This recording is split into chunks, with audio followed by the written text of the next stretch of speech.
Hindi ko tinuloy pala mga kapana yung yung paglalagay ko ng eyelashes kasi tumutulas din siya sa pawis. Nalalaglag yung pilik mata ko. Kaya hindi pala siya pwede pagka sobrang init. Pero dadalhin ko to sa salon, ipapalagay ko sa mata ko. Ayan, pakita ko na lang sa inyo yung outfit natin ngayon. Unang-una natong malaking mabigat na hikaw na ito. Ayan, ang mabigat. Mabigat. Talagang lalaki butas ng tenga mo rito. Tapos yung kwintas, ay baliktad pala ayan, ganyan na lang natin. Tapos ito yung damit na binili ko. Medyo mahaba ang manggas niya kaya itinupi ko. Ayan, nakatupi. Tapos ayan yung bracelet natin na pakupas na, kumukupas na.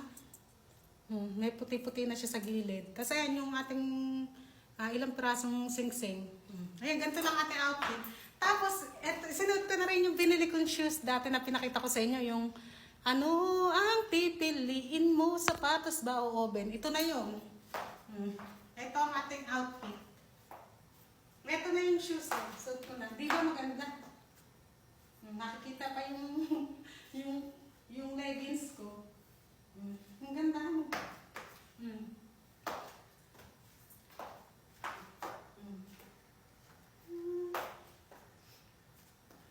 Ayan, ganyan lang ang ating outfit.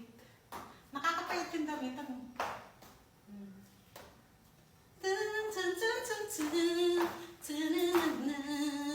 Baba na tayo mamaya ng saya kung ganyan doon. Magpapakulit pala ako. Sige ha, lalarga na ako. Mga sasayaw ako doon ng pag ganyan-ganyan niya. Sige na.